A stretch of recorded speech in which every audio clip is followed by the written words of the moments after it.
안녕하세요. 부버지 김현민 기자입니다. 대한민국 대표팀에서 성공적으로 아시안게임과 A매치를 치른 이강인 선수의 인기가 현재 그 파리에서도 치솟고 있습니다. 이러한 가운데 파리 생제맹 핵심 선수들이 부상 및 징계로 결장이 불가피하게 되면서 이강인 선수가 당장 주말 경기부터 선발 출전할 가능성도 제기되고 있습니다. 그러면 해당 소식들을 전해드리도록 하겠습니다.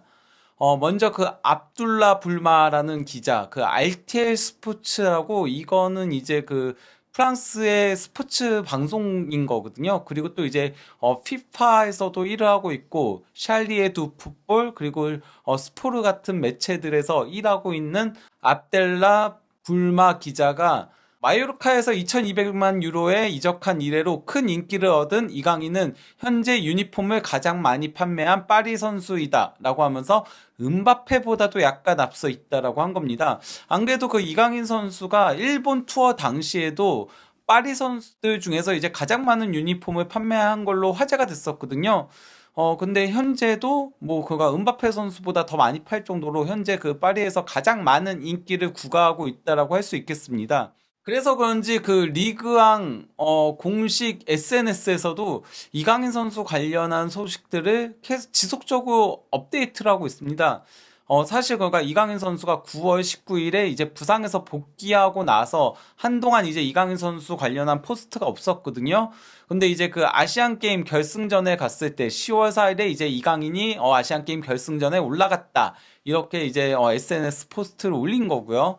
그러고 나서 이제 그 3일 뒤인 10월 7일에 이제 이강인이 아시안 게임 금메달을 획득했다라고 하면서 궁이 있고 또 이강인 선수와 파리 생제맹의 태극기를 조금 이렇게 형상화한 거, 그래서 합성한 거를 올리기도 했었죠.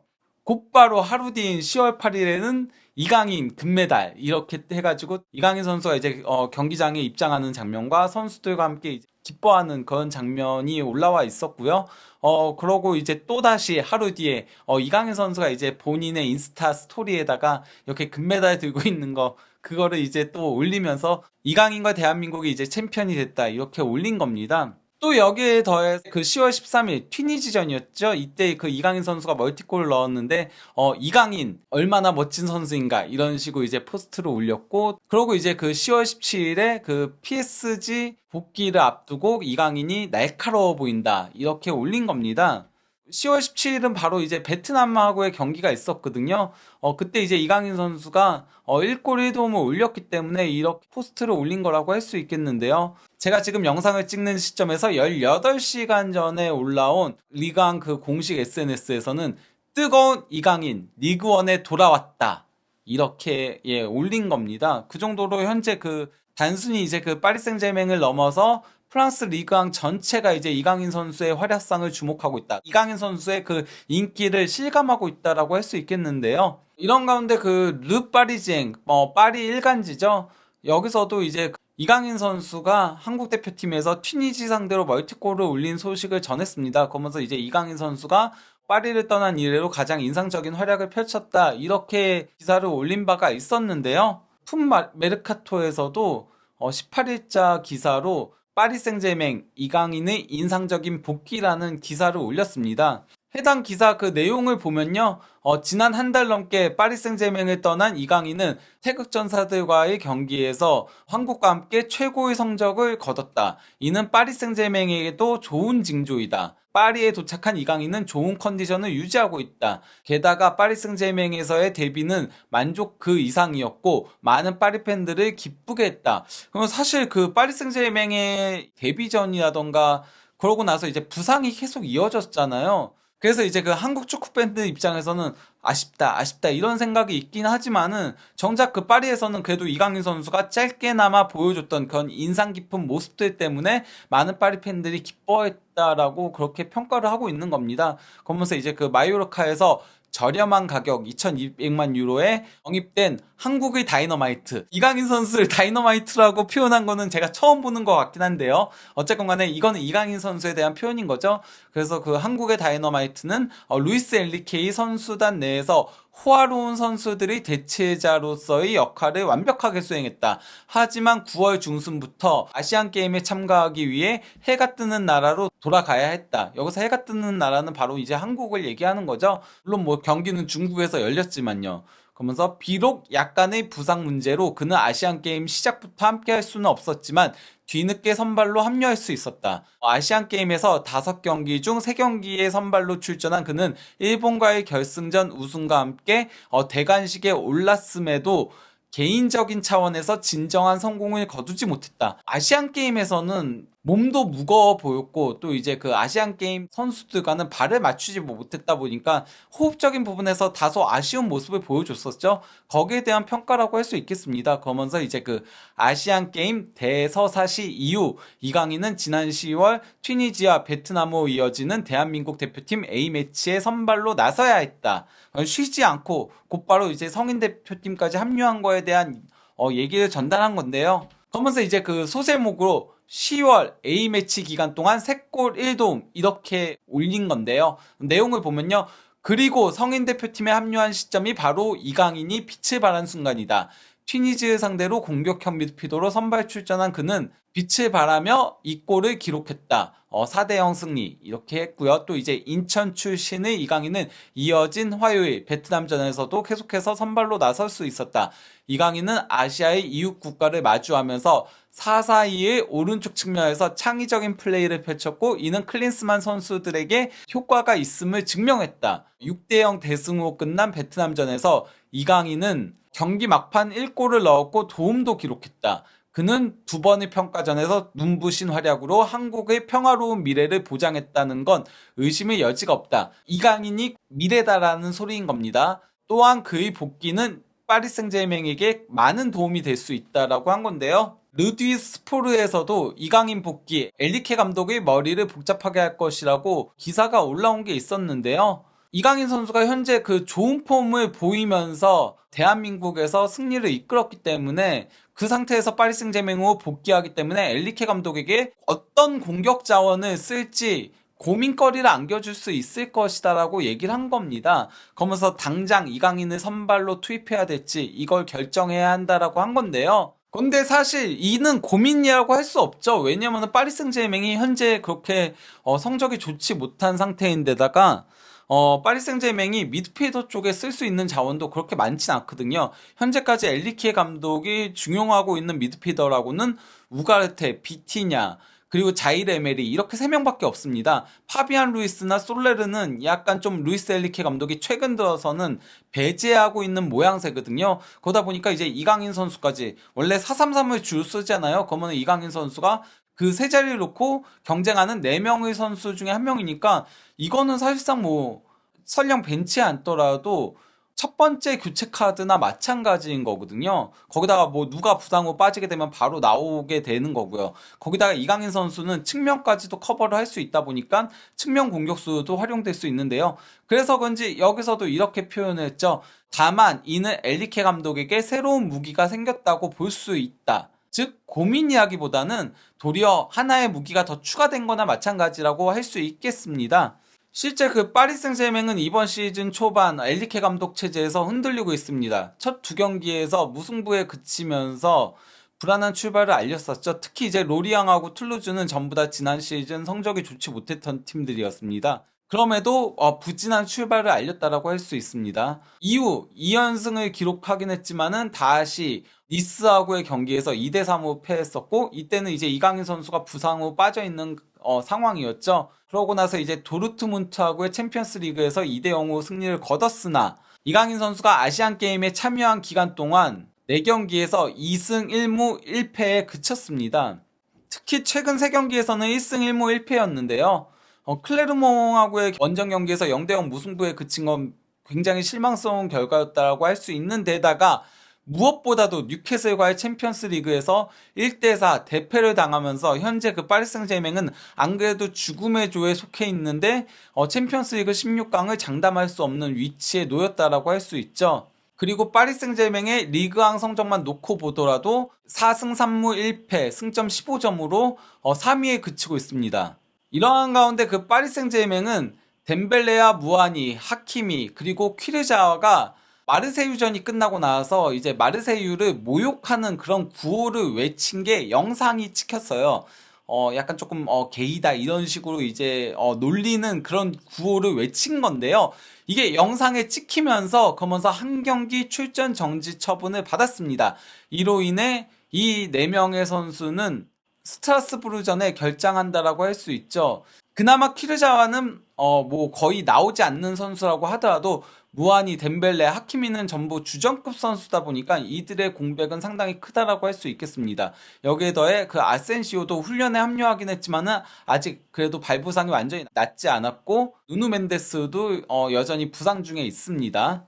여기에 더해 그 RMC 스포르, RMC 스포르라면 이제 프랑스의 라디오 채널이죠.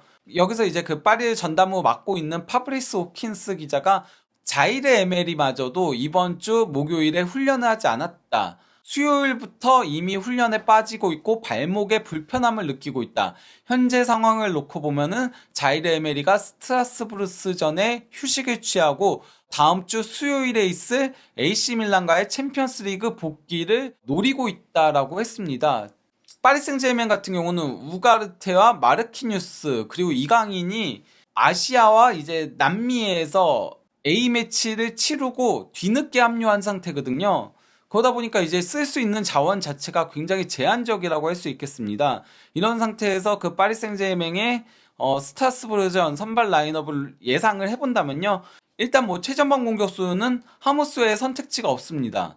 무아니가 징계고 아센시오가 부상이니까요. 그 왼쪽 윙에는 은바페가 나설 걸로 보이고요. 오른쪽 윙에 이제 바르콜라 아니면 이강인 둘 중에 한 명이 선발로 나올 걸로 보입니다. 바르콜라는 아직 뭐 경험이 부족한 선수긴 하지만은 그래도 지금 쓸 수 있는 자원 자체가 너무 부족하다 보니까 아마도 바르콜라를 오른쪽 윙으로 내세우지 않을까라고 예상을 하고 있습니다. 그리고 또 이제 수비형 미드필더는 우가르테가 나오거나 아니면 우가르테가 조금 뒤늦게 팀에 합류하는 거다 보니까 정상 컨디션이 아니라면은 파비안 루이스가 이제 선발 출전할 걸로 보이고요.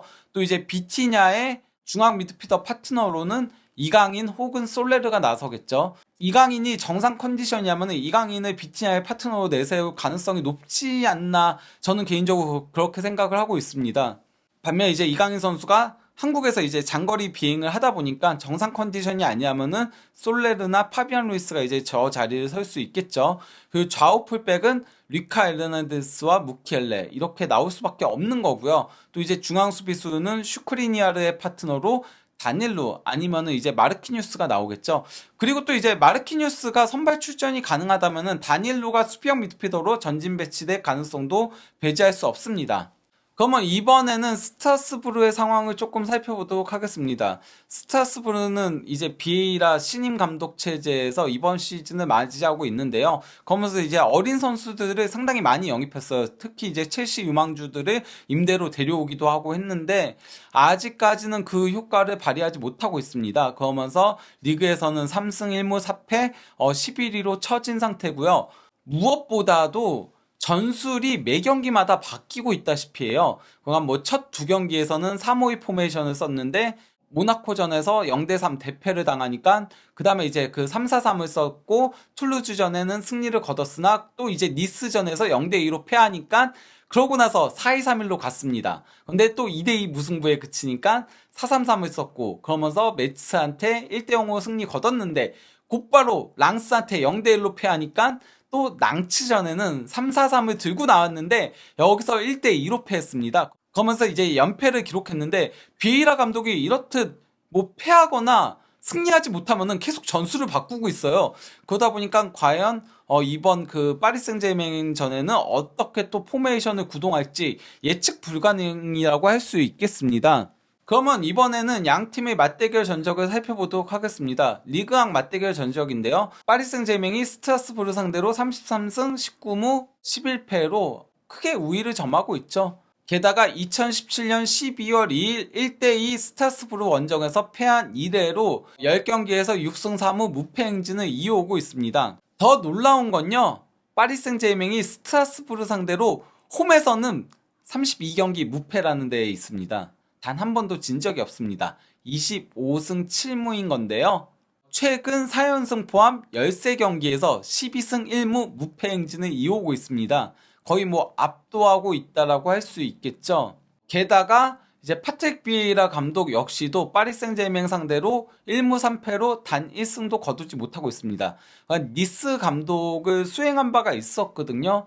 파리 생제르맹 원정에서 2019년 5월 4일 경기에서 1대 무승부 거둔 거 제외하면은 3경기 전부 다 3골 차의 대패를 당했다라고 할 수 있죠. 이런 점들을 고려하면은 아무리 뭐 주축 선수들의 징계와 부상이 있다고 하더라도 파리 생제르맹이 스트라스부르한테는 승리를 거둬야 한다라고 할 수 있겠습니다.